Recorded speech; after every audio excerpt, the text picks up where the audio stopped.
Hey everybody, this is Craig Garber. Welcome to Everyone Loves Guitar. We're going to give some love to the rhythm section today. I've got a very cool guy, a veteran rock star with Jack Daley. He's a great bass player.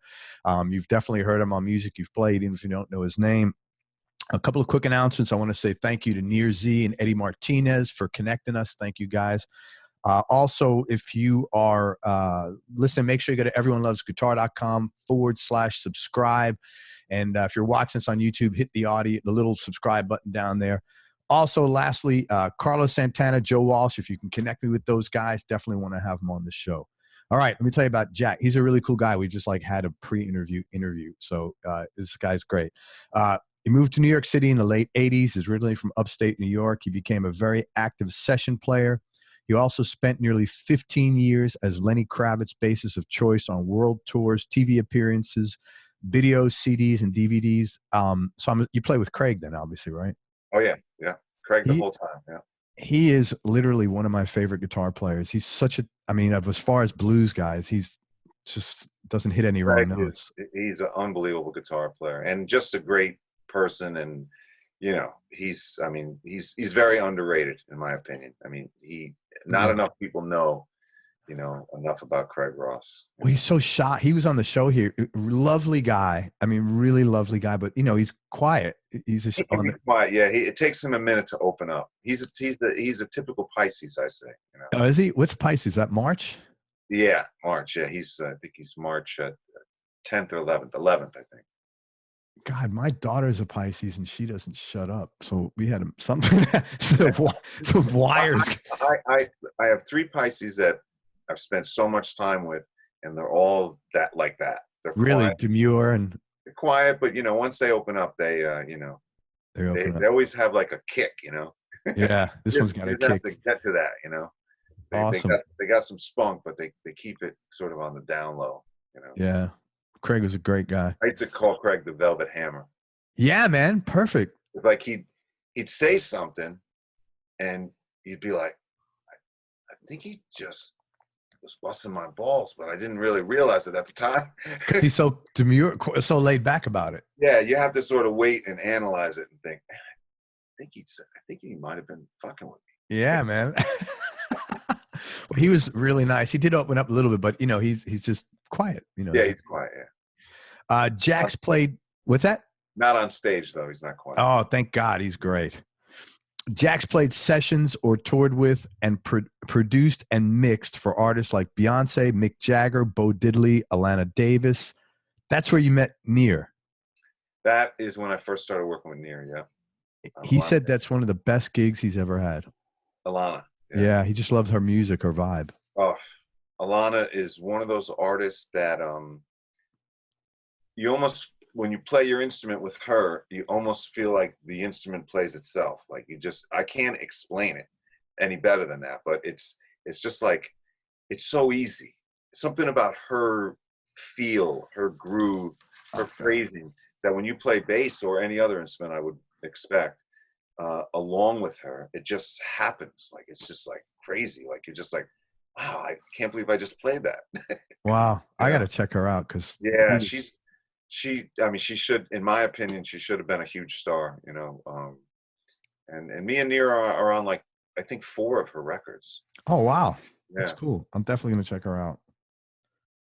He's also worked with Five for Fighting, Joss Stone, Rob Thomas. Did you work with, who's the guitar player with Rob? Rusty, from Paul. From McCartney. Paul? Yeah. Rusty played on a lot of the stuff. Tim Pierce. It was all studio stuff. It was all studio. Okay. Yeah, with Matt Serletic in LA. Cradle Song. It's that record. It's okay. Rob's solo record. Stevie Salas. I had Stevie on the show. He's pretty funny. Yes. Yeah, Cindy Blackman and loads of others. And he's done a lot of production work at his studio. He's got a nice studio now called it's out on the coast there in Asbury Park. We'll talk about that as well afterwards. But he's done a lot of production and mixing projects and bass sessions. And he's currently on a world tour, pre-coronavirus world tour. With little, I mean, it's so bizarre even saying that. Like, it's a word that, everybody just learned 3 weeks ago, and now it's like, like social distancing. That's going to be the buzz phrase of the year, right? I mean, that's just, So never heard of that before. this guy was interviewed. I had a. Do you remember that band Squirrel Nut Zippers? No. They're a band in the pretty big in the '90s. They were touring. Same thing pre-coronavirus. Yeah. And I had their founder and guitar player on Jimbo Mathis, and he said he was talking about his dad, who's like a crotchety old guy. He goes, I think he invented social distancing. He's like one of these guys, like nobody wants to go near him. Yeah. That's kind of the only time that phrase probably would have came up before. You know? Yeah. If you're like some crotchety old bastard. Jack continues doing production and mixing projects with bass sessions. And I said, as I was starting to say, he's currently on a world tour with Little Steven and the Disciples of Soul. And they actually have a pretty cool DVD coming out live at the Beacon. And we'll talk about that later. Dude, thank you so much for your time. I appreciate it. I feel like I know you already because we've spent like an hour. Pleasure. And let me tell you, if you want to hire a good-looking rock star, this is your dude right here, man. This guy reeks of rock star, so he's your man. So you moved to the city in the late '80s. Where were you living before that? I was, born and raised in Troy, New York, which is right near Albany, for anyone that doesn't know. And at that time, I was kind of locked into a studio up in Saratoga called Woods End. I was sort of like the chief engineer, producer at the studio, and the guy who owned the studio, this guy Charlie Apple, he gave me the keys and basically said, anytime the studio's not booked, you can use it. So that started around '86 or something, and I was just in there like trying to really learn how to be a producer. And I was working on my own stuff a lot. I was writing and producing and trying to find a sound. And I just one day I just was like, I think it was because I was about to turn 29. I was 28 and I was going to turn 29, and that age, out of all ages, just freaked me out. I was just like, 29 is like, that's like 30. I'm old for a musician. I was thinking, if you're talking to a 16-year-old kid and you tell them you're 29, in their mind, they're thinking, you're 30, dude, you're old. Yeah. So I was like, I got to make something happen like today. And I'm thinking that. And then I get a phone call from my friend, this guy, Gordon Dukes, who's down in New York with this R&B band. And he said, we need a bass player. Our bass player freaked out, got in a fight with somebody, and we need somebody. And I'm like, all right, I'll come down like tomorrow and audition. Went down to New York, drove down to New York. I auditioned for the band, which was like a really good funk band. And the guitar player in the band is Ronnie Drayton. Oh, he passed. He passed. He passed away. I know. I went to the oh, you were at the service down there in Queens. I was, yeah. Yeah. And so was Eddie. Eddie was there as well. Yeah, he was telling me But that. Ronnie, who was a complete badass and like had played with tons of people, James Blood Ulmer, defunct, Nona Hendrix, tons of people. He pulled me aside after the audition, which I got the gig, but he pulled me aside after the audition and he said, "Where are you living?" And I said, "Well, I'm in upstate New York, but I'm thinking about moving down." And he said to me, "Move down. I'm telling you right now, you're going to get a ton of work." He said, "This city, the cream always rises to the top." Oh, that's nice, man. That's what he said to me, the first day I came to New York. And I'm like, okay, well, this isn't like just some dude. This is Ronnie Drayton. This is a bad, I had him here on the show. Lovely guy, man. It's terrible. Yeah. He's amazing. And he went through a horrendous situation with his son, Donovan. And, he fought like a tiger for better part of probably 5, 6, 7 years. And I kind of think that, going through that, just that stress level, stress on the body, and I loved Ronnie, and I played with him a lot in that band for a couple of years, and we tried to do a trio together, and that didn't happen, but we always kind of stayed in touch, and I don't forget people like that sort of gave me encouragement when I needed it. I really need that. It means a lot. If it comes from the right person at the right time, it's a big thing, I think. Yeah, it's everything. Especially if you're at a down point in your own life, man. Yeah, or you're just, like I said, I was sort of at a little bit of a personal crisis because of turning 29. I needed to. And it's funny in hindsight, but it is. But I always say that to people. That's the only age that ever freaked me out. Like 29 29, man. I'm not a kid anymore. I'm like friggin' 30. You know? So That's funny. whatever. So the good thing was, you know, when I got to New York, I was ready to work. I was Okay. like, you know, because within a year and a half, I was in 13 different bands, you know. Wow. Every night of the week, every day. I'd leave the house in the morning, sometimes with a change of clothes, you know, because I'd be in one band that sort of had an alternative look, and I'd be in another band that had like a metal look, and then I have to do a blues gig or something. So I'd leave the house in the morning and be, you know, sometimes not get back home until 4, you know, 5 a.m. You know, Those are exciting days, man. it was exciting. It was Yeah. a tremendous amount of work. Like I worked so hard for those 3 years to really sort of get up to speed and establish myself. And you know, and also, you know, you don't realize it at the time, but when you're playing that much and you're playing with all different people, you're getting better. You know, Oh, you your really, chops. Yeah. it's just your chops, but everything, like the whole experience of doing so many different types of music, and you know, having to sort of show up with that toolkit, you know, whatever you needed for that gig or whatever, you know. So it was a good learning experience, you know. Had you been playing in a lot of bands before that up in Troy? I did. I was in a bunch of bands in my teens. I started, you know, and I wasn't in like the kid kind of bands. I was in like the working bands. I was in this band called Lou Alonso and Emergency, which was like your typical Holiday Inn band, Sure.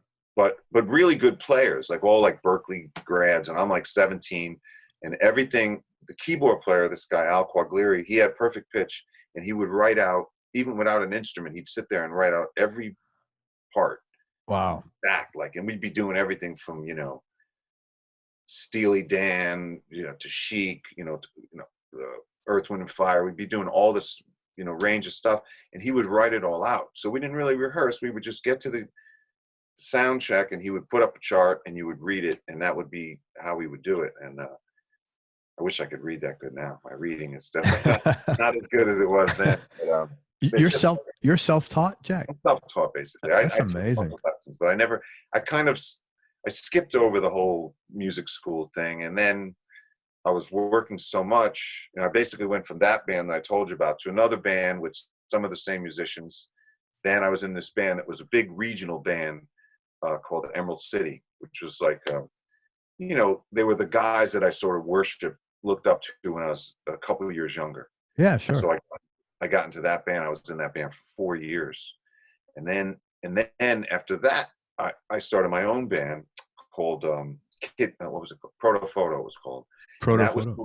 Proto Photo, yeah. And that was sort of like when the whole wave of music came from MTV, from England, and, you know, all these bands like Duran Duran and In Excess and Kaja Gugu and the Culture Club and all. It was sure. It was sort of that type of thing where we were doing like that sort of 80s funky, like alternate. What do they used to call it? Like alternate. What do they call that back alt rock, maybe. Alt rock. Now it seems like that's kind of far fetched for alt rock. But to me, it was just that whole 80s MTV. Yeah.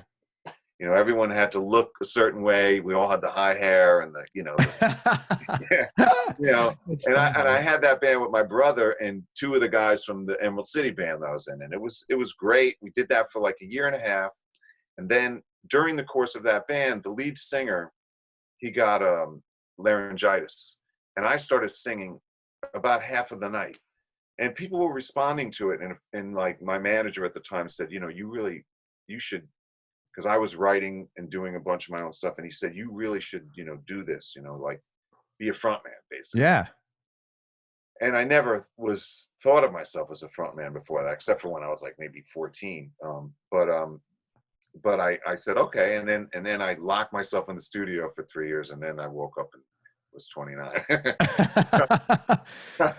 So when I moved to New York, I put that whole idea of being like the leader, frontman, singer behind me, and I just never really looked back. I just realized, you know, I'm okay at this. I'm not bad, you know, but I'm not Prince. Yeah. And I'm a really good bass player. So right. I just sort of went in that direction all the way. You know, I just most people don't even know that I ever sang, you know, because I don't sing that much anymore. But that speaks to like your desire to make music and your lack of ego, to be honest with you. Yeah. I didn't Cool. let my ego tell me, look, you got to be a front man. I just was like, you know, I love playing bass and I'm good at it, and people are responding to that. So let's go that way. Yeah, man. You know? And congratulations, you've been a professional musician your whole life. Yeah. Major accomplishment, man. Yeah. I've done it my whole life. And I started playing at 11. You know, I started playing drums first for like about 6 months, but my mom, she got me, instead of getting me drums, my uncle was a drummer, so she got me a practice kit, practice pads, and a real snare drum, and a real hi-hat, and maybe a real cymbal. And I was just like, you know, I'm not That's feeling very it. smart as a parent, because you don't have to go full on either financially or like with all the noise. It is smart, but the only thing is that it didn't really work for me. I couldn't feel it, you know. I couldn't feel the practice pads. And I remember she had this old airline, I guess Montgomery Ward stereo with this big speaker. I don't know. It looked huge, but it was probably a 12. But I was leaning up against that, and 25 or 6-4 was on, you know. Oh yeah, great. I was just moved by the bass, man. I mean, that guy, you know, he became like kind of a bit of a cheesy ballad singer, but man, he was Peter Cetera. That was Peter Cetera. Yeah, he was a great bass player. Yeah, it's amazing. He really he went like total pop. Yeah, well, he hooked up with David Foster. David Foster. That's what happened. And David said, look, you're good looking. You need to lose a few pounds. Hit the gym. I watched this thing about Was this like in a magazine like Bassist Insider? No, it's in a Chicago documentary where they basically said that Foster looked at Cetera and said, you know, you can do this. You know, you're going to be a huge star. And he was right. And he was. Had a bunch of hits. He made him look really good. And you know, he had about 10 years of huge success. But it is funny how the style diametrically changed. His particular, you know, they went. Yeah. Well, I think he gave up bass, and he was like, I'm a front man. And he was a great bass player, man, on that early shit. Yeah, that was great. They were all killing though. It was Eric just Cap, I mean, it's unbelievable. Band to be reckoned with, man. They were a serious band. But that was my initial thing that made me go, you know, drums, I don't know, I'm gonna be a bass player. And then I never, you know, never. And your folks were supportive of you playing. They were supportive, yeah. I think they thought, you know, they weren't going to be sending us to college. I don't think so. They thought, you know, if they want to do music, that's, you know, and it was a cool thing because, I mean, I remember being like 16 or 17, and, you know, you're talking about mid 70s, you know, and making like $400 a week playing at clubs, you know. That's a lot of bread back then, man. It was a lot of bread, you know. Yeah. I bought myself, when I was 18, I bought myself a brand new Trans Am for $4,000 cash. Wow. You know? You must have been the stud of the air of the Troy. I don't think I didn't take advantage of it probably as much as I could have, but be careful now. There's always you got 42 years of lying on the line. I'm saying, let me finish my sentence. I don't think I took advantage of it because I'm happy being with one person, you know? Right? And you know, Thea's she keeps me in line. That was very politically correct. How you dug out of that. Right, but it's the truth, so it's easy to be honest. I know it is. All right, so where were you living in the city when she moved? Well, when I first moved, Thea had an apartment with this. She moved to New York first, by the way. Oh wow. She had an apartment with this girl who was an assistant at Electric Lady, and it was 2 bedrooms and, you know, 1 bathroom and a kitchen in the middle. And Thea went to London to study for a year, and I took over her apartment. Oh wow. And I lived there for the year that she was in London. And as soon as Thea came back, we rented an apartment in the same building, and we lived out there in Astoria, Queens, for we were there for about 2 or 3 years, and then after I got the gig with Lenny, I'm jumping ahead a little bit. But after I got the gig with Lenny, we moved into Manhattan. Where'd you live? We lived in Red Square, which is it's down on Houston and A. And Oh man, it was a real music business building. yeah. Warren Haynes lived in there. What's his name? The guitar player from Blues Chan Kinchler. Yeah, I had him on. He was lived in telling there. me. Yeah. Chris from the Spin Doctors lived in there. Yeah. And it was cool. It was a really cool building. It was the first doorman building in the East Village. Wow. And it was a great period of time. That the '90s, it was a great time to live there. And I wasn't there that much because I was on tour a lot, but it was good. It was really good. It's funny when you go back to that area now. It's like nothing. It's changed drastically. I mean, I'm sure it's still cool. It's just it went from having there be one doorman building to now there's probably 20. Yeah. It's still, I think it's still developing. It's constantly might slow down this year, but it's been developing. Just a bit, yeah. That's funny though. When if you go down like the Bowery now, because that was, as you probably know, that was like Skid Row. Yeah. Like literally, you'd see guys lying all over the streets. Like you could not. And now it's like, I think by the early '90s, it started to change. Mhm. It started to clean up. We'd spent a lot of time over there because of CBGBs and stuff.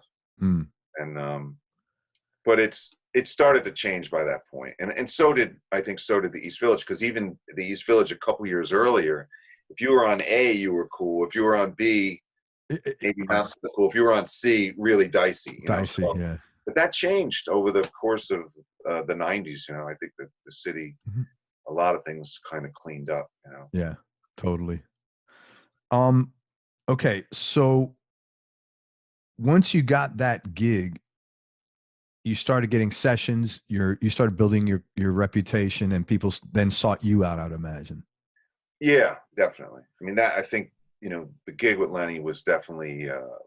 It was a very we were everywhere. We were on every TV show. And plus, I think Lenny's music, because the bass is the bass stands out in his music. Yeah. So people think, oh, the bass player from Lenny. So they could relate to who I was. And Yeah. So I think that was I was doing sessions prior to that. I was doing like a lot of stuff with this guy Dave Bellocchio, who did all the Naughty by Nature stuff. So we were doing a lot of records with them, and I had done a Henry Lee Summers record with this producer Frank LaRocca, who's passed away now. But I was doing a lot of sessions. But when I got the gig with Lenny, it just opened the door for me to do a lot more session work. And initially, I was sort of, because Lenny usually plays bass himself on his records, and that sort of freaked me out at first. I was like, man, I got this great gig, and I'm not going to get to play on the records. That's kind of a bummer, And at first I was bummed about it. And then I sort of realized, well, while they're doing the one record, I'm doing like 10 records with all these different artists. Okay. And it ended up being a good thing in a lot of different ways. First of all, it keeps you sort of out there with different people and doing different things. Keeps your name, circulating around. And, you wouldn't, if I was just held off with Lenny in a studio somewhere, I wouldn't have gotten to play with Joss Stone. I wouldn't have got to play with Beyonce. I wouldn't have gotten to do all this other stuff that I got to do. Yeah. So it worked. I think in the long run, it was fine the way it was. And, you kind of got the benefit of being the face of the bass for Lenny's band. I mean, it kind of worked better in a sense, because then you got probably you're working with 20 people, so like it not did for nothing. What I first looked at as like kind of being a bummer ended up turning out to be a good thing. Yeah, financially and career wise. Yeah, just in every way, in every way, and some of those things that you don't think about, like at one point in the late '90s, Lenny let the band go for a year or two, and like literally like the next day after I got that notice, I got a call from this guy Mike Peden, who is a British producer, who at the time was the VP of A&R for Warner Brothers in the UK. He called me and said, I had done a record with him with Daryl Hall, and he called me and said, you want to come? And this is the morning after I got laid off from Lenny. He called me and he said, you want to come to the south of France to do this band, Lighthouse Family? We're going to record a record. And I'm like, okay, yeah, sure. And twist my arm. So I went over and did that record, and then I ended up being the musical director for that tour for like a year and a half during the whole period of time that Lenny was not working. Wow. So things like that happened because I was always doing different things and session work with different people, and those kind of things carry you through. Like you have to have a lot of different irons in the fire.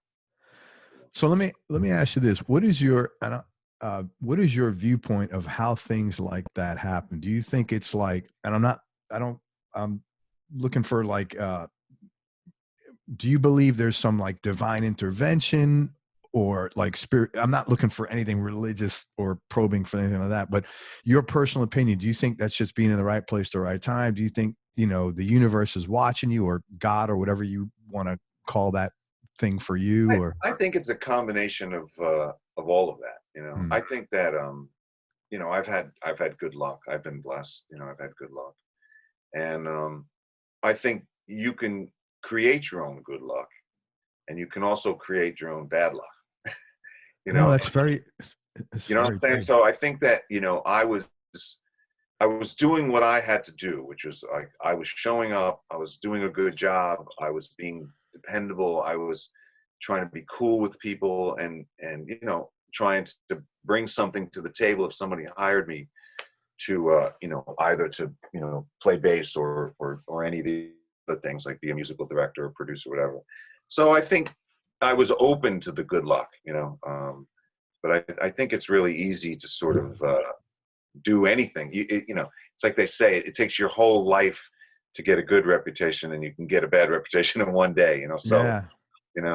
I just think it was a combination of good luck and the stars aligning, whatever way you want to look at it. Yeah. And me being open and willing to do what had to be done. During this whole time while you're talking, I can't help but think you have a very good ability to interact with people and get along with people. I think I do. I as long as I feel like I'm being what's the word for it?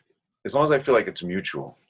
Sometimes if I feel like I'm being disrespected or someone's taking advantage of me, then I can be a little, I don't know. I have an edge. No, I hear you. I think that's important. I try to keep it in check, but because that'll get you in trouble. It'll get you in trouble every time. So you try to keep your emotions at bay and try not to jump to conclusions. And I'm not always successful, but I try. But it seems that even as a young person, you must have had this really good ability to, you played in all these bands. I'm just basing this on, like, I've done a lot of interviews, and the amount of opportunities you got, Right. It goes back to what you said a minute ago. You said you can create your own good luck. And I think a lot of that had to be your ability to get along, man, because you're weaving in and out of literally, 13 bands when you come to the city. I mean, that's a lot, but there's a lot of people there. I mean, there's an art. Yeah. You can't be a dick and do that. It was crazy. And that, I think the good thing for me is that, because I think I was the right age and I had the right temperament and the right focus to want to succeed. And I think if I was 5 years younger, I would have been like, I'm not playing in all these stupid bands. I would have been like, I don't know. I just think I think I was ready for it. Yeah, it seemed like you were really hungry for it. I was like, I gotta make this happen. And basically what happened is when Lenny needed someone, he got like 10 different people recommended me. It came from all different directions. So, oh, that's awesome. Because it was that audition was crazy, because basically at that time, Lenny was kind of one of the top artists. Hell yeah. You know, and I mean, he's still big, but I mean, at that time he was, you know, one of the top artists in the world. And they auditioned a bunch of people in New York City, about 20 guys. And they pulled 2 guys from that, me and this other guy, Charlie Torres. And then in LA, they put it on the radio. They sort of use it as a promotional stunt, but they put it on the radio, and they auditioned like 250 bass players. Holy, 250? Yeah, yeah. What was that, like a 4-month audition? I mean, how do you? It was over the course of like a week, and I remember that you know, when I got there, when me and the other Lenny was like, "Are the guys from New York here?" And Charlie auditioned, and then I auditioned, and that's when I met Cindy too, by the way. You asked about Cindy. And I played with Lenny for about a half hour, and then Cindy came up, and she was like, I wanna play with this guy. You know, she was really, you know, made me feel really comfortable and relaxed. And then But that happens to you now. It's the second story you're telling me. Ronnie Drayton. Yeah. Yeah. Number one. That's what I'm saying. You have this, like, as I'm listening to you, you have this, it's not just you're playing, man. People gotta like you. Yeah, well, that's always the case with anything. I think, you know, whatever you do, if people don't like you, then, you know, and sometimes, you know, it depends on, you know, the situation and just how things, you know, how things sort of work out. You know, it was interesting with the Lenny audition because, you know, with most auditions, you know, you don't know, you know, you're sort of hoping they're going to like you.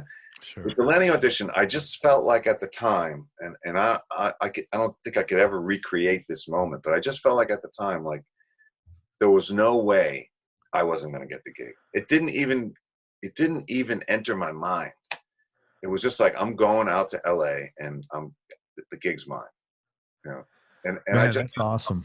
I don't know why. I don't know. I think it was just a timing thing, you know. I think I just was like, I had been playing so much with so many people, and I liked Lenny's music and I related to it. And me and my brother Joey were into his first record a lot when it first came out. We used to listen to it all the time. So I just was like, you know, I had no doubt. But that's not like an ego thing. It's just no, like, it doesn't sound anything. I knew in my mind that like I was the right guy for it. And I didn't know if he would see it, but I was pretty sure he would, you know. That's really cool. It, like I said, it sounds like you've just been, not to get all airy fairy, but like aligned with what you should be doing. Like you've been in, you know, you've been doing whatever your path was, you've been doing it. Right. You know, so it, like, everything supported that. It doesn't sound egotistical at all. It sounds like great. It sounds like, man, this is mine and to lose. Yeah. Which is wonderful. Yeah. Yeah. It was just the right timing, you know. Oh, I think it's great. I think it's great that you had that, like, sense of awareness and confidence going in there like that, you know? So that's awesome.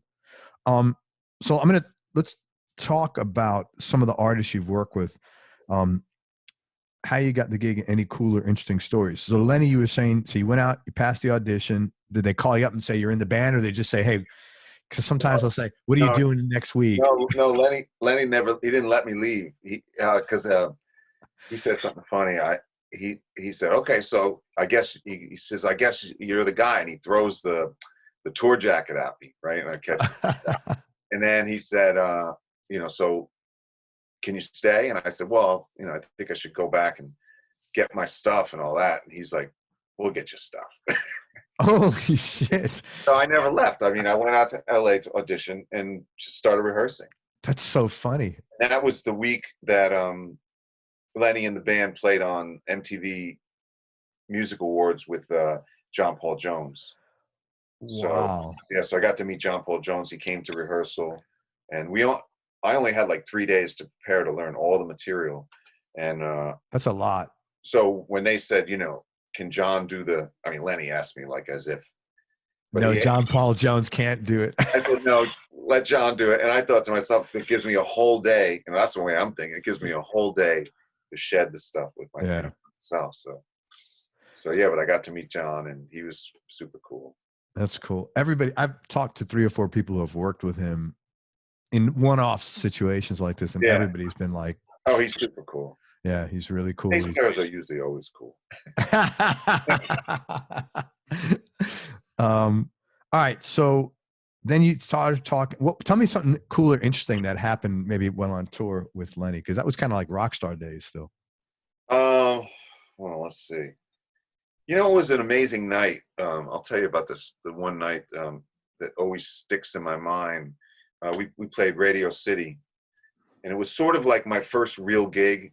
I think we did a small venue in New York, and we did like a Molson event up in Canada, and then we did Radio City. Molson, is that still around? I think it is, yeah. But it was actually in Canada. We did some kind of it was obviously a gig, like a warm-up gig, you know, Yeah. for me, you know. And then we did a small theater in New York, and then we did Radio City. And we're doing Radio City, and like Robert Plant is right on stage right. Joey Ramone's right in the front row, you know. It's just like, you know, That's pretty cool. this is my first week in the band, you know. So yeah, that was an amazing night. And we had it was an incredible experience that whole time we were in the band. And I'll tell you one thing that always stands out in my mind is we did the Horde festivals. Mm-hmm. And that's Blues Travelers tour that they used to do for a bunch of years in the 90s. I don't think they do it anymore, but anyway, we decided on this one tour to take out motorcycles. And you know,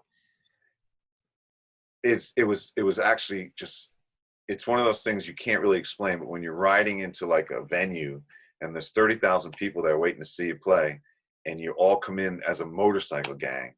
That's what we did for like a whole summer, and none of us got hurt. That's and then so we got cool. arrested, and we were going to do it the next year, and we all sort of looked at each other and said, we got away with it once. You know? We might not want to try this again. So, but that was an unbelievable summer and an unbelievable tour. And this is an interesting thing, but because we were all so focused on that, and we were all enjoying what we were doing with the motorcycles and stuff, it sort of took us out of our heads a little bit with the music. And so in other words, instead of getting on the tour bus and obsessing about the show and talking about if somebody made a mistake or whatever, we weren't talking about any of that. We were like riding our motorcycles and just enjoying everything. And it almost made the music for that summer even better, even more, just like, I don't know. So you get to have your own piece, your own moment. Yeah, right. And you That's just, cool. it was a pretty special year. It's something that, I can never forget, That's great, man. I need to get another motorcycle on him now that I'm talking about it. My brother has my motorcycle. He bought it from me. It's upstate still? Yeah, it's upstate. Yeah. He still has it, though. I have never ridden a motorcycle, but most people tell me, they said it's great to ride like on a backcountry road, but they say you go on like 95 or 75 and it's like a death trap. It's incredible, but it's dangerous. Yeah. And I was concerned when that second offer to do it again came up that, if somebody went down, yeah, during the tour would be it. That would be the end of the tour, so. Yeah. But it was fun. Talk about, okay, you met Cindy at the Lenny audition. Right. So she comes, what was she doing there? She was playing percussion? No, Cindy was the drummer in the band the whole time that I was in the band. So, okay. So, and me and Cindy, have been, we've done a few other projects together, outside of Lenny. We produced, first thing we did together outside of Lenny is we both played on Joss Stone's first record, Soul Sessions. And we also played on her second record, Mind, Body, and Soul. So we played on those two records together. And then I think because of the connection of that, we ended up producing two different artists from Portugal. This guy, Paulo Gonzo, who's been a star in Portugal for probably 20 years. And then more recently, we did this girl, Aurea. It's spelled Aurea. I think I'm pronouncing it right. But she's a big pop star in Portugal. And me and Cindy produced her record together, and I mixed it and did a bunch of overdub work here in my studio. But yeah, I mean, we've done a bunch of stuff together. Plus, she got me my best job ever, Cindy. My best job ever was we did a series of commercials for Volkswagen. What was so cool about that? It was the best money. Oh, it's just like financially, it was a great gig. Yeah. Yeah, we did these commercials, and then basically we was like it was like a talk show, and the talk show host was the Volkswagen. They had restored a '59 Beetle, and that was the host, and it talked, whatever. And then they would have different people on, like Brooke Shields or Buzz Aldrin or David Hasselhoff, and we were like the sort of Letterman band. Holy crap! We play these little, lead-ins and we did a series of about 10 commercials, and just, it was incredible money. We worked like 3 days, and we made, enough money to last for 2 years. Right on. You should. Good for you, man. That was Cindy hooked that up. Were those commercials aired here in the States? Yeah. Yeah. And I think they still might be available on YouTube. I've seen some of them on YouTube. We did some with Brooke Shields and David Hasselhoff, and they're fun. Were those guys cool to work with? Yeah, I mean, Brooke was actually really super, super nice. I remember her being really nice. Yeah, we did those in New York. That was like the second group of commercials we shot. But she was super nice. But when you played Radio City, that must have felt pretty good, just because you were kind of a New Yorker at that point. Yeah, that and also I remember another night, I think around '99, we played Madison Square Garden.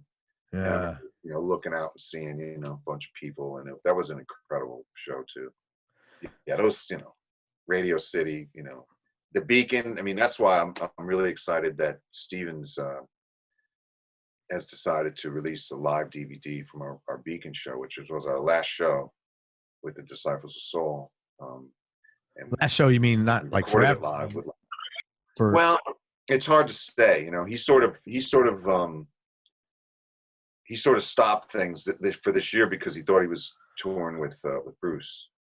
Oh, but Bruce, even before the whole Corona thing, Bruce canceled his tour, or I don't know if canceling is the right word. He says he's going to do it next year or something like that. So 2021.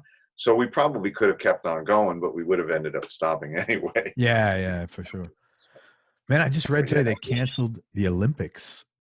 I know, and they're postponing it for a year. I know. Which is that did not give me a good feeling. Well, I think I felt the same way initially, but I read a little bit about it, and they said something like, athletes can't train. You can't wait. You got to train now. These guys are. It's not like You can't have 20 people somewhere in a gym training. You can't. Well, you can, and you need so much time to prep for these things. You can't like say, okay, it's on. You're go in 2 months. These are lifelong. And flying and all that. Everything. But but the fact that they postponed it for a year, or that's what they were proposing anyway. I don't know if it's that's what they said. No, I read that. I just got a little email or something like that. So it said, crazy, man. I got to plug in. I thought you were plugged in, but I actually unplugged it on my phone. No worries, man. There you go. Okay, so how did you hook up with Little Steven? I hooked up with Little Steven. Basically, I was doing a lot of work down here on the shore with this guitar player, Mark Ribler, who someone I got to introduce you to. Cool. But Mark Ribler and I were playing with Darlene Love.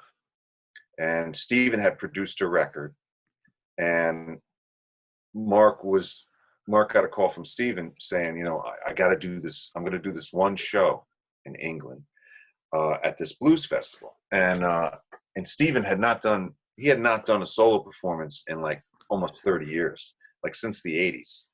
That's a long time. I think like late 80s he had done like some solo tours, and that was it.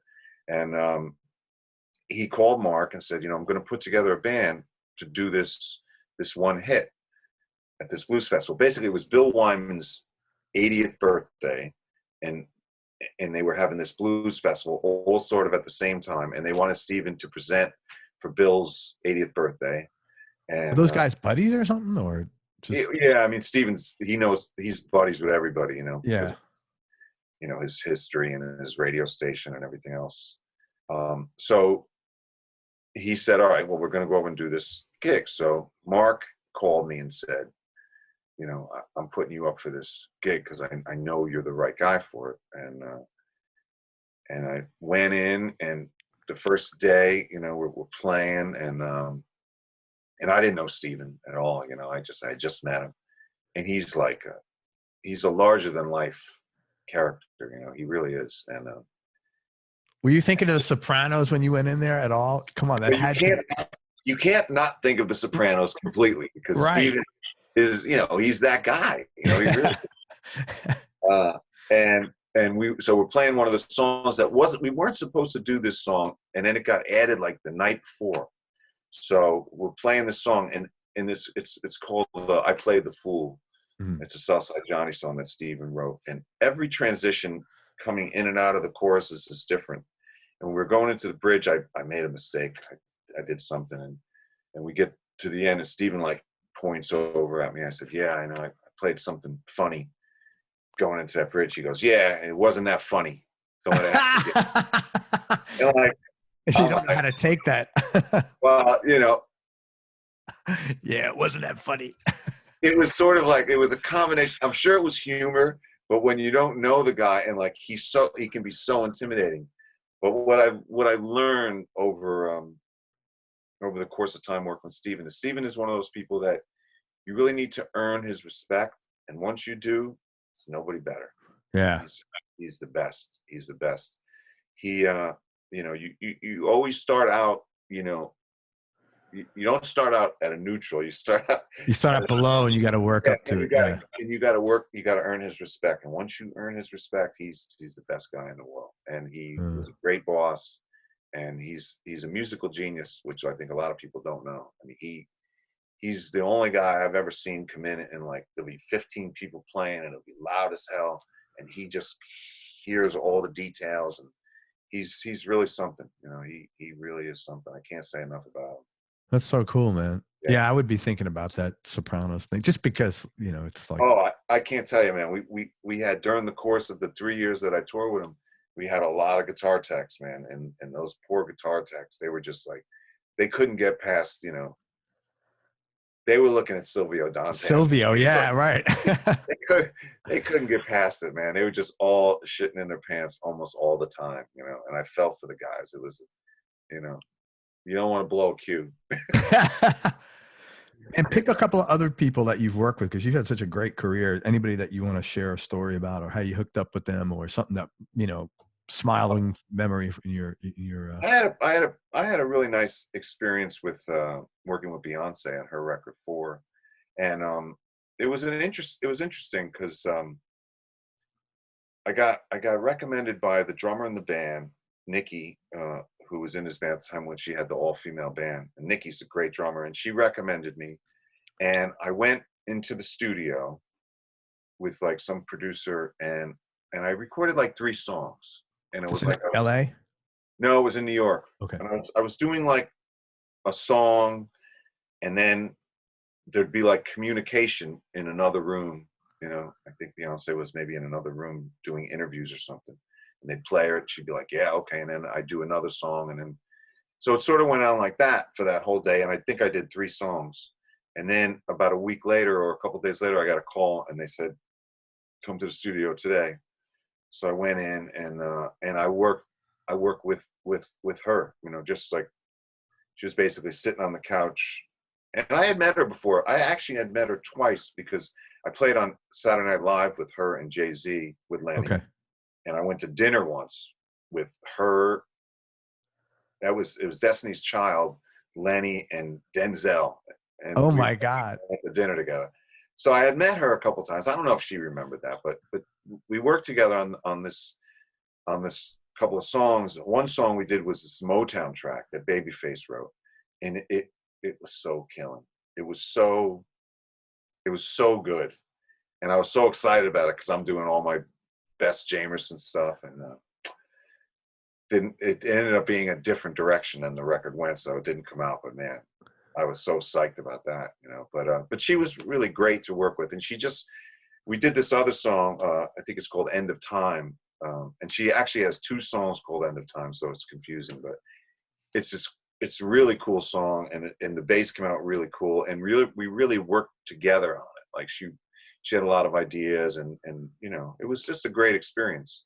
That's and cool. I think people don't necessarily give her the kind of credit that she deserves as like a artist producer, but she was, you know, she was in the trenches with me on it, and we worked together on it, which is a pretty great experience. That's nice. It's good to hear stuff like that, you know, because sometimes I think when you're such a big star like she is, I think the perception is, oh, they have other people, Yeah, lesser mortals handle all this shit. But she was right there, sitting on the couch, you know, working on the tune with me, you know, and that says a lot, you know. Yeah. You know. Well, so she's got, which I was going to ask you, says she's got, you know, pride of ownership in what she does. Yeah. Which, you know, you have a great work ethic, man. You haven't really talked about that, but you must have a great work ethic, because you're not getting all these gigs because you're like casual about it. Well, I think it's like I said before, you know, it's a combination of everything, and just sort of, you know, I'm willing to work hard at something, you know. I'm not like, I'm not going to moan, you know. I mean, I built my own studio here, you know, and I literally mean I built it, you know. So it's been a long sort of journey, but it's a lot of work, but it's worth it. I feel really, you know, I feel really connected to the space because I built it, you know. Yeah, man. Where did that come from, would you think? Like, you've probably always been like that. What is the it came from my dad, because my dad was he was you know, a laborer, and he could build anything, and I think he didn't think I was paying attention, but when it sort of really hit me, you know, in terms of like that ability to do stuff like this, is when I started collecting Chevelles, you know. Those are badass cars, man. Yeah, I had 3 of them. And Holy shit! And I did all the work myself, you know. So I would do everything. I'd rip out the whole interior, rip out the suspension, and I just do it all myself. I had a garage up in Troy, and I'd go up there like when Lenny wasn't working or something for a week, and I'd go up and work on the car. So I think that experience led me to the experience of being not afraid to build the studio. Because what happened with the studio is I bought the building, and I hired a contractor to build my wife's yoga studio, and I oversaw all that, and I'd come in and I'd be like, that's not right, and I learned a lot from that process. Then I said, well, how about I just build it myself? And so you did, yeah. So you didn't need a contractor. No, I didn't. The only thing I need someone for is you need an electrician, right? You need someone to do the smokes and fires and stuff like that. But everything else you've done yourself. That's awesome, man. Yeah, a lot of work, but it's rewarding, I think. You know. That's those cars, Chevelles. Those are so bad, man. Oh man, they were such good looking cars, man. They are. I think that the '60s, man, just had the best cars. There were some pretty cool cars back then. And I had 3 that were just. I actually had 4 now that I think about it. One was like more of a like a grandma car, but it was still beautiful. A grandma car? Chevelles aren't grandma cars. Well, this was like a 283 Power Glide Chevelle, you know. It wasn't an SS, but I had 2 big block 396s and what's called an L79, which is like a Corvette 327. They did that, yeah, in a '65 Chevelle. Holy crap! Yeah. So. Anybody else you want to talk about? Beyonce? Anyone else that was cool? Or we talked about Steven. Nah, nothing else coming to mind right now. Tell me, knee-jerk reaction, top 3 musical experiences, or actually top 3 experiences in general. I don't care if it's musical or not. Well, we mentioned a couple of them already. I mean, I think Radio City. Radio City, yeah.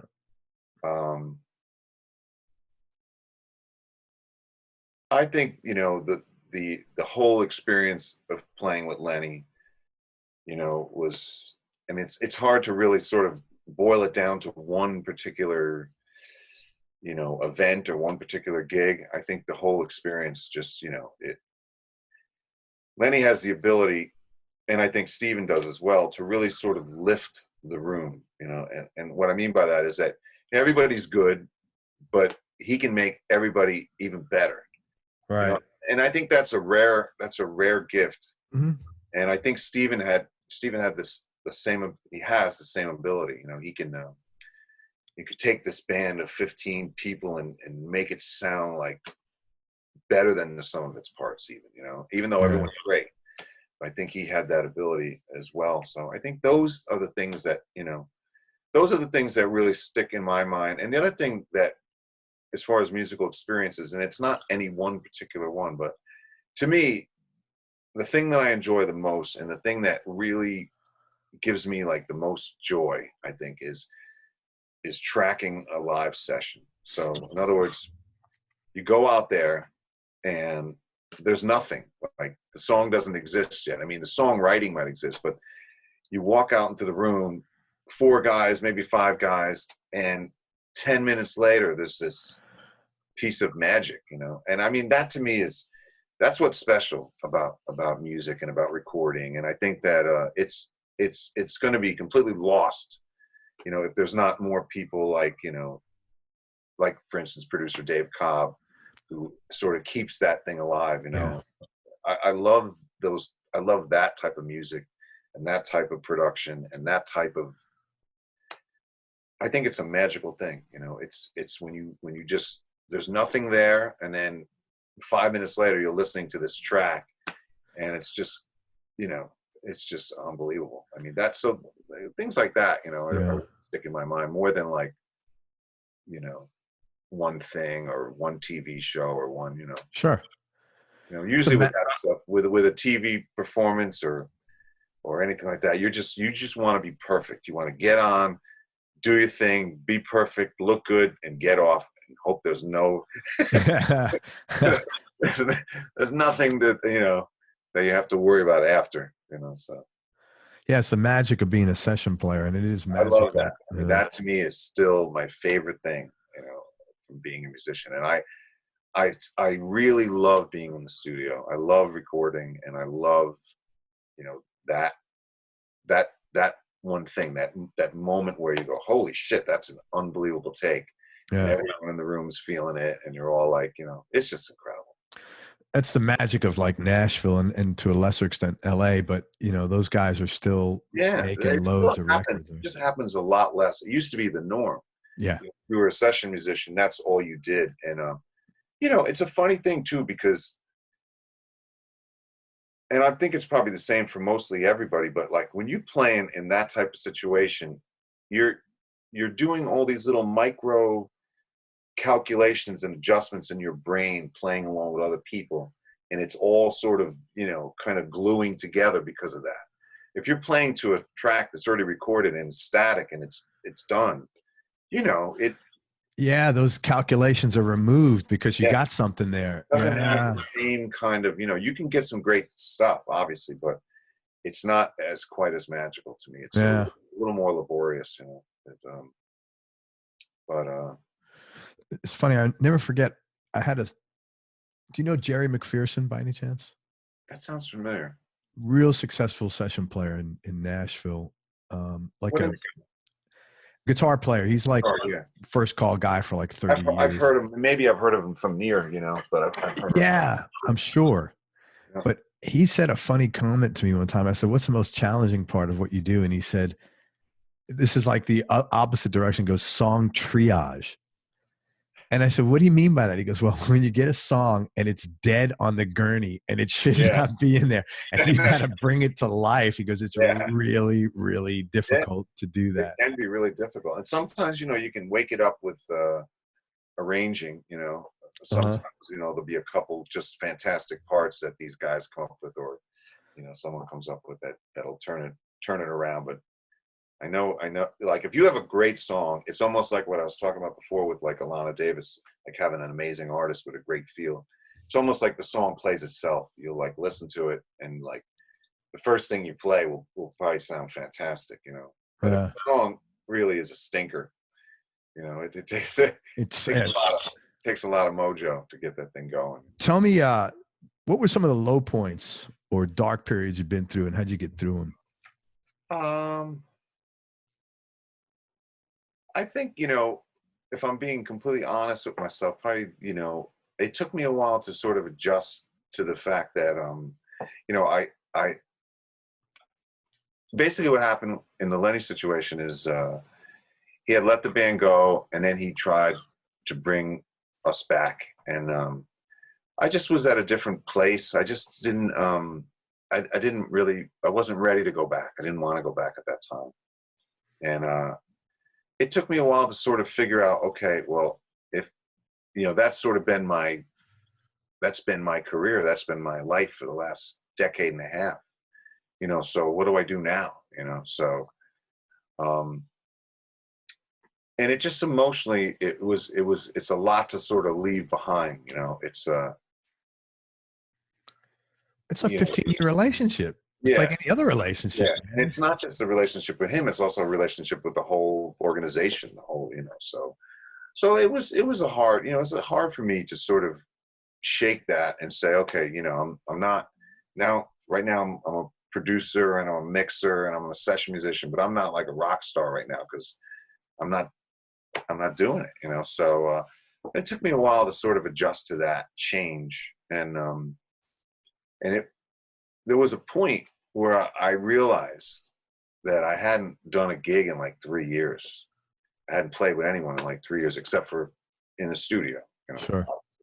So I think, you know, I had to reinvent myself in a way. And my friend Mark Ribler, you know, who the guitar player, before, he was doing this thing every Tuesday night down here at this club in Asbury Park, where like he would do a different theme.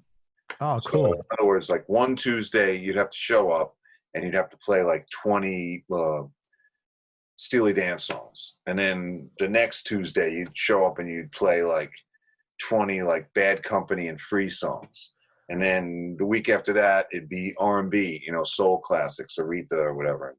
And I did that with him for like about a year, or maybe it was longer than that. Maybe it was 2 years, and I don't think I did it all the time, but I did a lot of them. And it got me back, you know, to, you know, to being comfortable being on stage. Because when you take like 3 years off from doing something, it's sort of like, do I even do this anymore? Is this really what I do?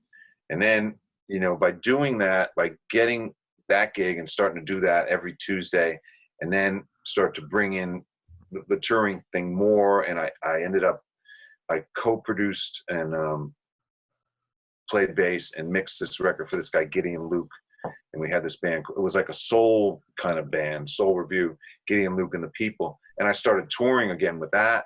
Then I started touring with Dana Fuchs. Then I went out with Darling Love, and then I ended up with Steven. So it's sort of all that stuff led me back to being a touring musician again. And then sort of to have it all come full circle, this past, I guess it was January, maybe it was February, I went to Zurich and played with Lenny. I hadn't played with him in 15 years. Yeah. That must have been nice. No, I hadn't played with him in 10 years. I played with him for 15 years. Yeah, it was great. It was great. And I sort of felt, you know, like in a lot of ways, like it put me at peace with the whole situation. You know, I had gone to see him last fall doing a gig, and it was just great to see him, great to see Craig, and great to sort of hook back up. So it was good that I got to go and do a gig with him. So it's also good that you had already exercised some of those demons. Yeah. Before you got on your own, before you went to the gig. Yeah. You didn't, you know, you can go there feeling because I've been in that situation where your confidence is down. Yeah. Well, that's the thing, you know, my confidence in the studio was the same. It was great, but my confidence playing live, and it's almost like a matter of like, you build yourself up to a certain point, right? But then you're not doing what it is that you're good at doing for like 2 or 3 years.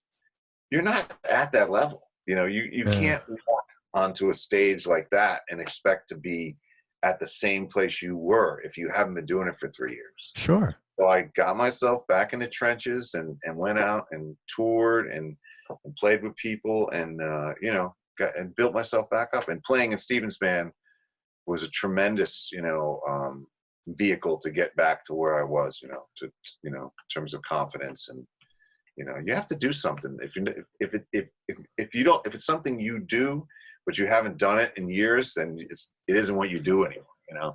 And that's why I accepted those gigs with Mark Ribler on the Tuesday nights. Cause I was like, if I don't get back on stage soon, I'm never going to get back on stage. Yeah. You know, I'm never going to do that again. And I wasn't ready to give that up, you know? So. Thank you, man. I appreciate you sharing. That's real stuff. Thank you. Yeah. I'm glad you did that. It sounded like it worked out, but yeah, it's weird because when you do, I've done that a couple of times and all of a sudden you're like, well, because if you're the kind of person you invest into your profession as hard as a guy like you does, right. That's who you are. That's part of your identity. Exactly. And then like, so you lose your identity in a weird sense. Yeah. You have to,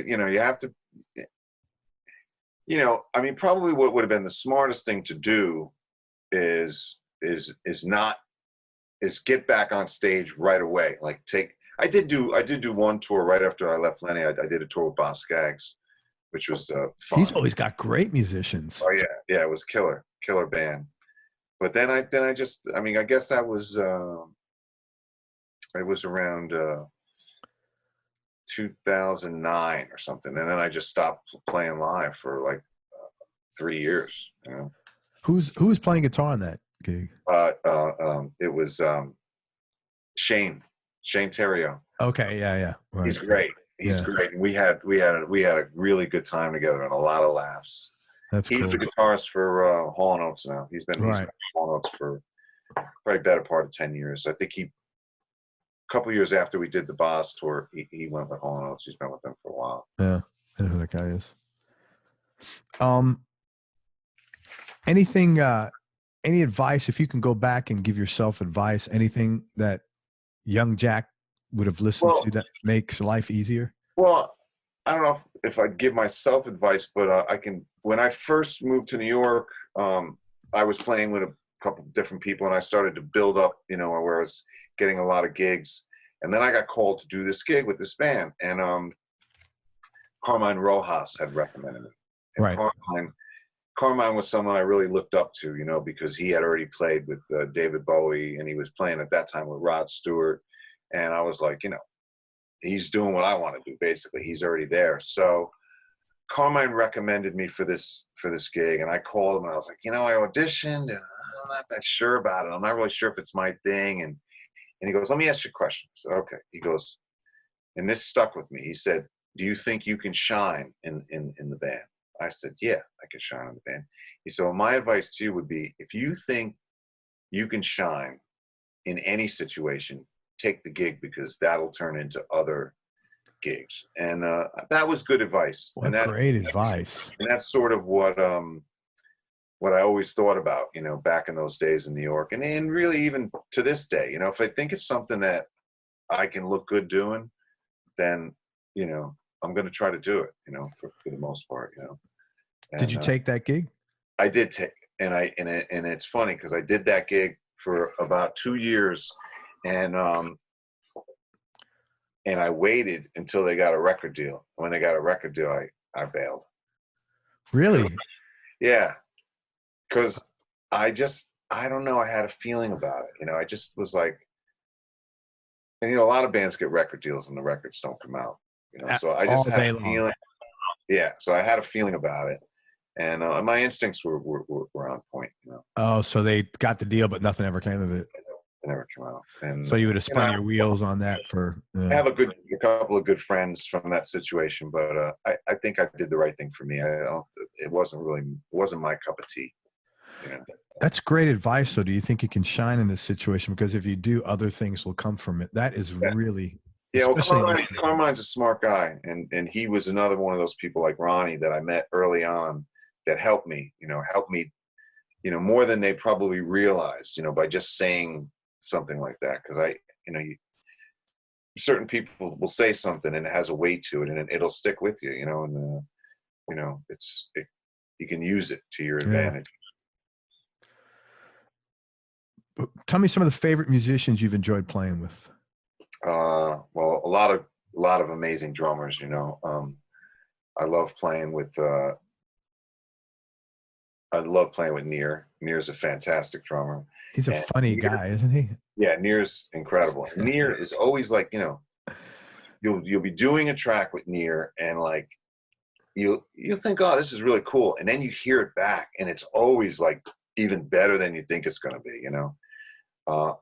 He's amazing. We've done a lot of work together. I miss him being in New York because he was someone that I worked with a lot when he was in New York.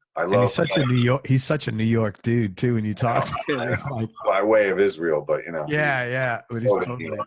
I love playing with the drummer Stephen Wolf, and we've done a lot of records together. I love playing with Charlie Drayden. I love playing with Sean Pelton. You know, these guys are all like some of the best drummers on the planet. I have Sean coming on the show next week. Anything funny or interesting I should talk about with him? Or something say that'll make him laugh, inside joke? Well, you know, Sean's just a character, man. I'll tell you what, Sean is one of the best drummers, period. I mean, he is just unbelievable. And my friend Mark Ribler, who I brought up a couple times, he had done this 50 licks, which is all stones. And Sean played, and Sean was devastatingly good. Like, just like, it was one of those gigs like where you show up, you have to rehearse the whole gig at sound check and then do the show. And it was probably way too many songs. And it was like probably in the 30s or something, 30 songs, 35 songs. And Sean, at the end of that night, man, he was so beat up, but I'll tell you what, he crushed that gig. I mean, I've never seen anyone like so, you know, kill something so devastatingly. Another person that I love working with, and I know these are all drummers, but I love working with Rich Mercurio, the drummer from Stevens Band, and you know, I've done a lot of work, and I love, you know, I'm really proud of a lot of what we've done together with Cindy Blackman. I mean, she's another, you know, world class powerhouse. You know, what can you say? You know, she brings it. You know, yeah, she always brings it, and she has a deep love for music. You know, she was born to do it, born to be a drummer. You know? Yeah, those are some monster drummers you played with. First record. Charlie, who I brought up for a second. Charlie was the drummer with the Disciples for a tour, and was he? Fantastic drummer. First record you ever bought? First record I ever bought that I remember buying was a record by the Byrds with 8 Miles High on it, and I bought it by mistake. There was a band that had a hit song, a top 40 hit, and I think they were called the Boyds or something similar to the Byrds. And I bought that record. I had no idea who the Byrds were. That's funny. I brought it home and I started listening to it. And I'm like, I don't think this is the record I wanted. Boy, that sounds like Earl Slick saying the Byrds. They had like one hit, and I just bought the wrong record, but it actually ended up being a brilliant mistake. You know, the intro to that song has got to be one of the top intros ever. Oh yeah, it's killer. Really, I don't know if it was. I sort of feel like it was a live record, but maybe it was like half studio, half. I don't remember the name of the album, but anyway, that was the first album I ever bought, and I bought it by mistake. But we were into like the Allman Brothers and stuff like that when we were growing up. We had a lot of records like that. Johnny Winter's White Trash, you know, all that kind of stuff that was like happening at the time. Oh yeah. Top 3 Desert Island discs, just for now, because I know this changes all the time. It has to be What's Going On by Marvin Gaye. I would say Rise and Fall of Ziggy Stardust, David Bowie. Great record, man. And probably like a Chic, like something by Chic. You know, I just love that period of time, that type of production. The pop and bass funk. Yeah, the bass, killer bass lines. But I always go back to What's Going On by Marvin Gaye. Marvin Gaye, just because the bass playing, you know, is just, I mean, Jamerson is still my favorite. I just listen to it and it's just perfect. Yeah. I remember buying that record. The thing I missed the most about the city, down in the Village in one of the used record stores there. You know, that was such a good thing to go down there and just like. Yeah. And that's one of those records you can buy 10 times in your lifetime and you'll never get sick of buying it, you know, because it's just so good. Yeah. You know? Jack, tell me the best decision you ever made. I think the best decision I ever made, well, probably career-wise, the best decision I ever made was moving to New York City. Life decision, probably marrying my wife, you know, but man, can I give you a congratulations? Is that all right? Yeah. Jack's been with his wife for 42 years, man. So that is like so awesome. Congratulate. I mean, yeah, you know. You're not much older than that. You guys are, you know, that's really cool. Congratulations to both of you, man. People don't realize how much work that is. And sometimes, like, if I say that, well, if you feel it's work, you shouldn't be married. I'm like, what world are you living in? I mean, yeah, I think it's like any kind of relationship. You have to maintain it. You know, you can't, you know, and that's true for any relationship, right? Yeah. Yeah. I mean, work in the sense that, man, you're with somebody 24/7. I mean, you got to give, you got to, like, you're going to have bad times just because of life. You got to work together to get through, not like work, like swinging hammers and cracking boulders, but like it's effort, you know, like you just said, if you don't put effort into it, man, it's like not going to happen.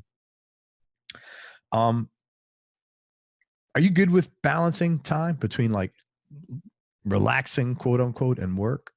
Nah, not really. I think that you know, if I could work you know, every day, all day long, I would. You know, I mean, you know, I at least that's the way it's been. You know, Yeah. I think I used to, when I was touring a lot with Lenny, I used to take time off when we got home. Yeah. But the past couple of years, whenever I'm not touring, I'm working on something else or I'm working on the studio. Yeah. So I haven't really taken a lot of, you know, this, I mean, actually that'll be one of the good things about, you know, about coronavirus, what's going on right now. That'll be the silver lining, is that there's almost so much time available, you know, because no one's working really. No, I mean, musicians are not working. I know. No one's doing any, you know, I'm hoping my tour holds together for the summer, but you know, I don't know if it will. I have basically a 2-month span of time, June and July, booked for a tour in Germany. With Steven or no? Oh, it's with this German artist named Marius Westernhagen, great German artist. And, you know, I think it's about a 50-50 chance. I'm probably optimistic saying that, but I'm hoping it's a 50-50 chance. I think it's 50. I think that's a fair chance sitting here today. The dates are in July. So yeah, I think that's June is mostly rehearsal, you know, so it's possible.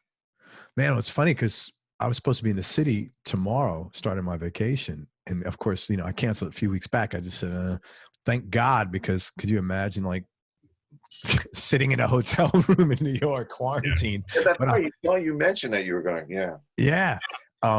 And I was looking around, we were thinking, I was like, hey, let's book now for June or July. And I was comfortable June about a week ago, but now I'm like thinking maybe July. Yeah, who knows? Who knows?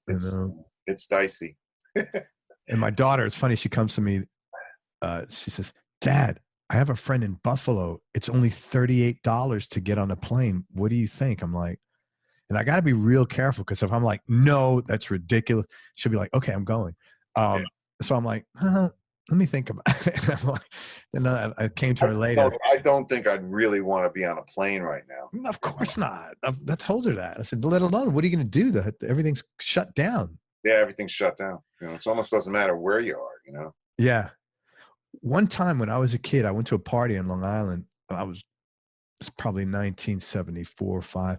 And I remember I came back on LIRR the next morning. And I think LIRR pulled in, I think they were Grand Central or Port Authority. And I had for some reason I had to walk to another train station. It was New Year's Day, 9 a.m. The streets were empty. That's the only time. New Year's Day, 9 a.m. And it was weird. Yeah. But now I'm seeing pictures. Oh yeah, it's pretty spooky right now. Yeah. Crazy shit, man. Hey, here's a tough question. What do you like most about yourself? What do I like most about myself? That is a tough question. I think that I like the fact that I'm willing to do whatever I have to do. Like, in other words, not many people would be willing to try to build their own studio, you know, or reinvent themselves. And I'm not afraid to do that. Like, I'm okay with it. And you know, a lot of people couldn't really understand, you know, how I dealt with, you know, the change of, you know, being on tour and being sort of like a rock star and then being, you know, in the studio just producing and, you know, but I'm good with all of it, you know. So yeah. I think I like that I'm open to things and I'm open to try things, and, you know, I'm still not afraid to learn something, you know, at this point. You seem like a pretty open-minded guy as well in general. I try to be, you know. It's funny. I've been working for myself for 21, 22 years. And sometimes people, what's the most important trait? I think if you're self-employed, man, it's flexibility. Yeah. You have to be willing to do that because on the drop of a dime, things change sometimes. Yeah. And I think this month is a perfect example of that, you know? Yeah. You know, I mean, I'm trying to stay optimistic and hoping that, you know. Yeah, no reason not to be. I'm optimistic about it. You know, I'm not happy, but you know, you got to be optimistic. I mean, it's up to you. You could be pessimistic and then everything will look negative, but you know, it's a lot easier to be optimistic and looking positive, you know. I don't know. This is something about you that people would be surprised to hear or might find a little odd. I think that I'm basically like kind of shy, and I think that might surprise people. I think people think, oh, if you're, you know, like a lot of times, like if like say there's say you go somewhere and there's like a big star there or something, and everyone wants to go up, and I'll be the last person to do that because I'm just sort of like, I don't really need to, you know, be up in their face, which is probably a bad thing. You know, I probably should be just like, you know, outgoing, but I think I'm basically still kind of the shy person. You know, I you know, and I think people wouldn't expect that, you know? Yeah. I was surprised. Yeah. I was surprised. But I hear that a lot. Like a lot of times music's the outlet that allows musicians to like cut loose because it's sort of like your job. And you can do the job. Right. And it's also sort of like you, and Steven says this, and he says when he's basically when he's performing, if he's a frontman, he's acting. It's like, it's almost like it's an act. It's like a different character. Yeah. And I think it's like that in a way. Sometimes when you're playing, you know, you sort of, you're taking on a whole different persona. You know, you're able to sort of take on a different persona for that moment, you know, for that performance. Yeah. And, you know, I don't know but that's sort of, you know, whenever I think about it, basically I am kind of a shy person, but, you know, I'll not on stage, you know, I'm sort of, you know, comfortable. But as a bass player, it's like, you know, you can get away with being a little shy. Yeah, a little bit. Yeah, but you got to feel good and but the energy, I know you're putting out the energy on right. Stage. Yeah. Who's had the biggest influence on you musically and also personally? Musically, I think musically it's a combination. I think, you know, Lenny has had a huge influence on me, but I can't discount, you know, the 3 years of working with Steven either, you know. So between those two artists, I think I've spent the most time with those two, and both of them have influenced me as a musician. I mean, you know, sometimes with Lenny, like I'll listen to his records and I'll be like, I kind of know what he's going to play, like before he played, like if I'm listening to something for the first time, because our playing, you know, from playing together that long, our bass playing is sort of, there's a lot of similarities. Yeah. So, and I think, you know, my style sort of changed a bit when I started working with him, and my approach probably changed. And then with Steven, there's a whole nother thing going on, you know. So, you know, I mean, I think the artists that you work with for a long time, if you like what you're doing and you respect them, it's going to have an effect on you. It's going to influence you, you know, the way you approach things, you know. So I think both of those two guys. That makes sense. How about personally, who's biggest influence on you? My wife. Probably your wife, yeah. Yeah, she and my dad, I think, a lot, you know. Is he still around, your dad? No, he passed away 4 years ago. Sorry. Yeah. What's do you have any, so you probably don't have any interests outside of music, do you? Well, like I told you before, I had like about a 5-year fling with my Chevelles, you know. So and that was it was good for me, because it just took me out of work, but still kept me, you know, busy. Like feeling productive. I was feeling productive, but I was out of, you know, wasn't really working. But that's the curse of people who aren't balanced. Yeah. We need to feel productive, and right. like it's, yeah, I understand that. It's awful. Yeah, it can be. Yeah. But I mean, I really did enjoy having those cars, and I would have still kept them, but I got rid of my house. So it's just, you know, not practical. Yeah. Well, it wasn't practical anymore. So I got rid of it. Favorite place you traveled? Probably been all over the world. Yeah. I always really enjoy, playing in Italy and Spain. Those two are just, you know, and I mean, you know, Australia is amazing. You know, I've been there like 3 or 4 times. It's an amazing place to play. But it was Italy and Spain. You know, I always say, just, I love Spain. And I got to do a tour of Spain a couple of years ago in 2016 with Manolo Garcia, this Spanish artist. You know him? I know who he is, because I've interviewed other players who've played with him. Right. And he's pretty great. And he put us up in Madrid for 2 months. Wow. We only had to play 1 show a week. So we had the whole, you know, we had like the whole 2 months basically as a vacation in Madrid. That's so, did you get to, your wife went with you? No, she didn't come, no. But it was all really good people. Jerry Leonard from David Bowie's band. Man, he's coming to my show, and like, he's a really nice guy. He's pretty Jerry's awesome. Yeah, he's coming in a couple and weeks. Zach Alfred also from Bowie's band, and you know, it was a really cool, and also we got to work with all the Spanish musicians.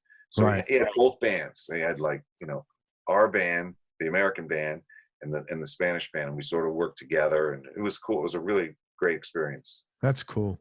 Yeah. Jerry's like upstate guy and New York City guy as well. Via Ireland. Yeah, I think, I know they had an apartment, like, sort of just a little bit out of the city, and in the Bronx. I think so. Yeah, he's great. Jerry's great, and I love working with him. He's really cool. Really nice guy.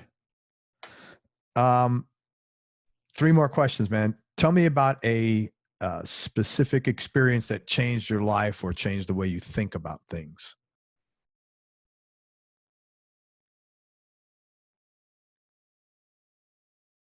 Well, I hate to say the same thing, but I think the experience of moving to New York, you know, it's that, you know, that really,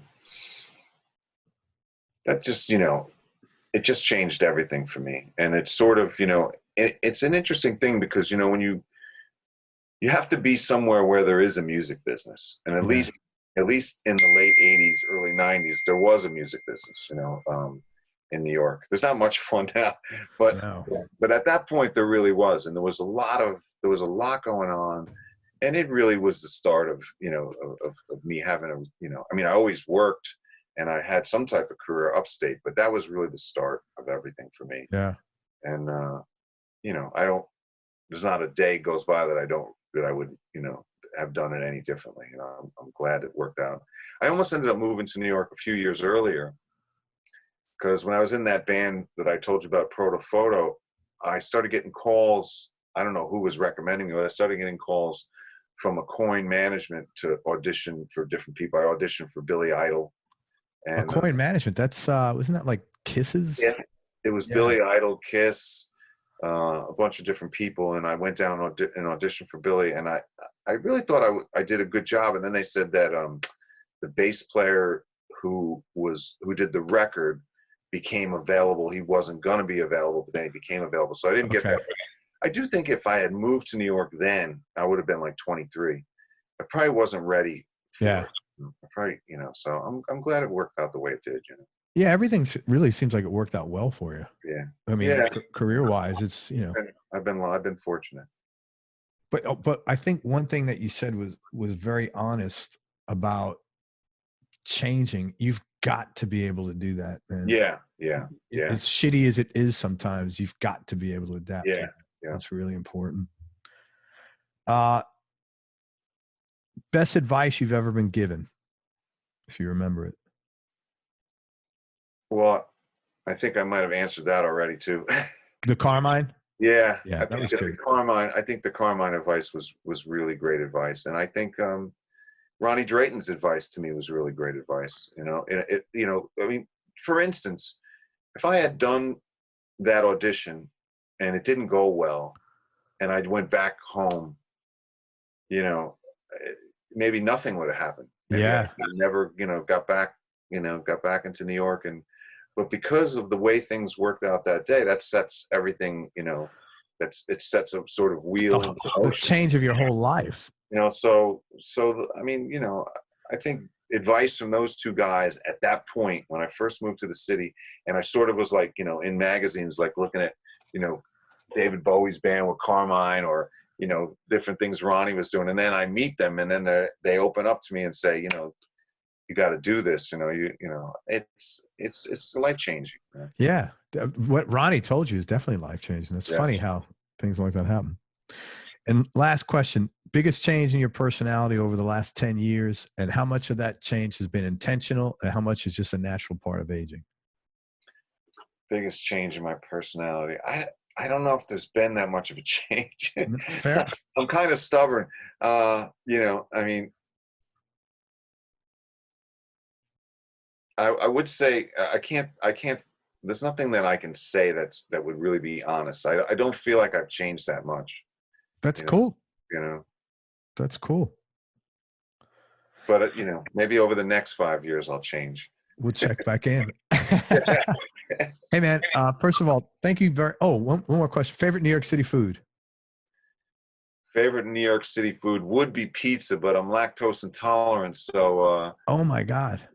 Yeah, I know. So I think, you know, living in New York City is where I sort of discovered food, you know, because when I lived in upstate New York, you know, I would go from Wendy's to, you know what I mean?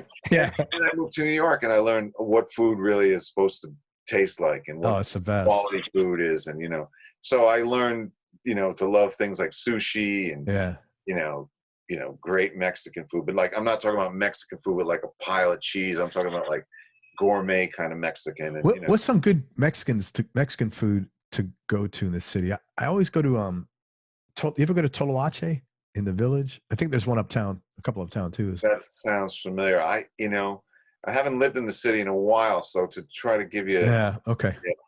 I don't know if I can. My wife probably could, because she still cuts hair in the city, so she's there more than me. But nothing comes to mind. But there's so much great food in the city. You know, basically, it's like, you know, you can't go wrong. There's just like, you know, and when we lived in the East Village, we wouldn't have to leave the East Village. We would just stay there, and basically, you know, we could just walk to 20 different great places to eat. Right. We had this great place. It wasn't really like top shelf Mexican food, but it was called the Hat or El Sombrero or something like that. And they had to-go margaritas. Get out of here. Yeah, to-go margaritas. And I don't even know what was in them, man. They came out of this ice machine. I don't know what was in Block it, away but I from got a our, good buzz, so that was yeah, cool. it was a block away from our house, and we used to go there all the time. And That's hilarious, to go margaritas. go margaritas, and I've never seen anybody do that anywhere, and Because I it's never illegal. completely illegal. And at that time, we had a house in upstate. Great. We used to go there. We get a couple of to-go margaritas, and we drive to upstate with they were in like a paper like cup, like they looked completely like Like a soda? like a slushy. But That's great, man. Only in Manhattan you find those that. were the days. Hey, let me tell people what you got going on. First of all, it's Jack Daley, Daley. So Jack's got a bunch of things if you want to connect with him. First of all, he's on Instagram and Facebook. There's a new video, as I mentioned, with Little Steven and the Disciples of Soul live at the Beacon. That's going to be coming out. Pay attention for that. And also, who knows if Steven's going to be going back out on tour. If he does, go say hi to Jack when you see him on the road.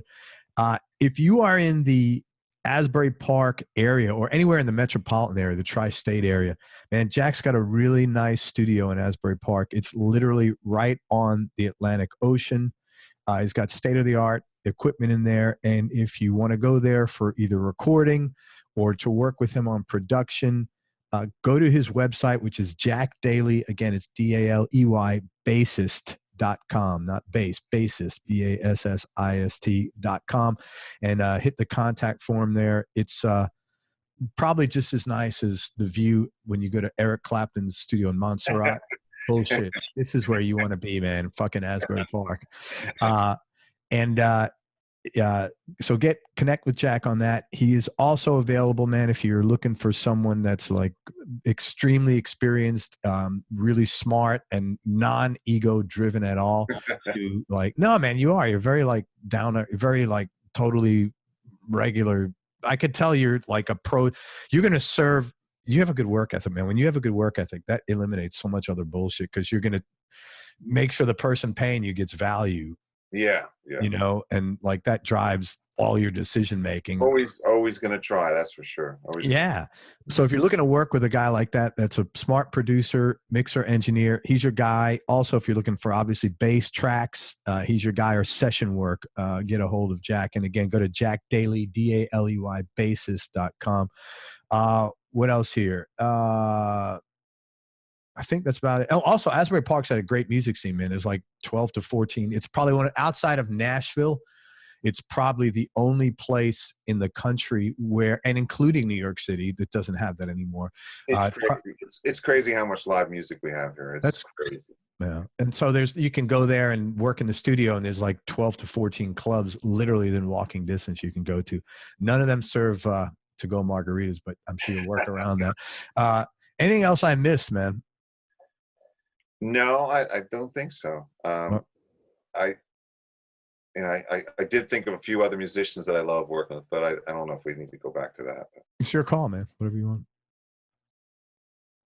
I wanted to mention this cellist that I've done a bunch of work with, named Dave Eggers. He's just one of those guys that, like, I've never seen anything like it in my life, where he comes in. I love putting live strings on tracks that I'm producing, and he comes in by himself, and you end up having a full orchestra when he's done. Oh, because he could play everything.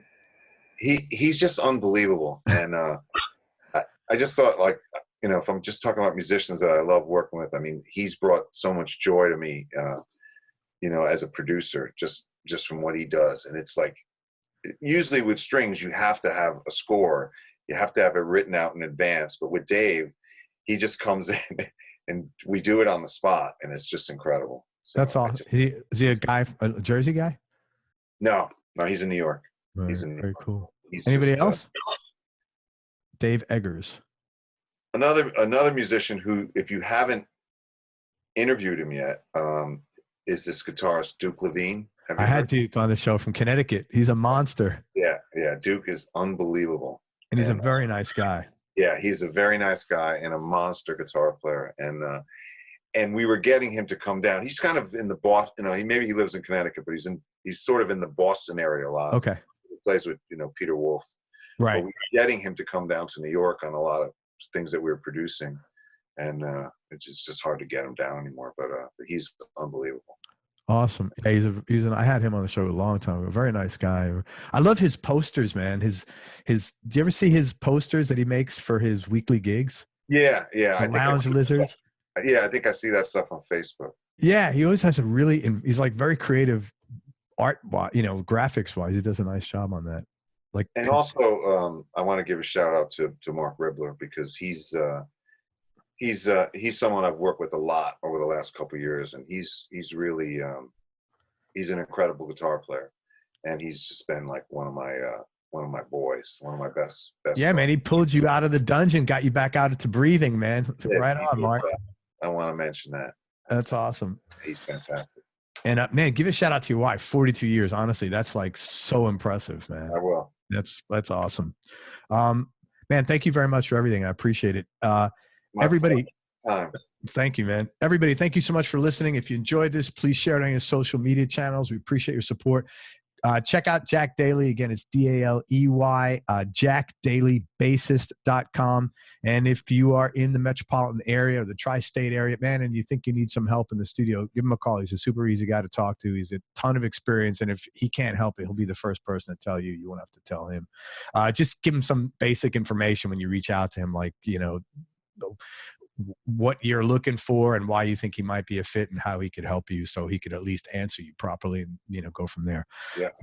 That's it. And most important, don't forget that happiness, especially nowadays, happiness is a choice, man. So choose wisely. That's right. Be nice. Right on, man. Right. Be nice. Go play your guitar or your bass and have fun. Till next time, peace and love, everybody. I'm out. Jack, thank you, brother. Thank you, bud. Appreciate it.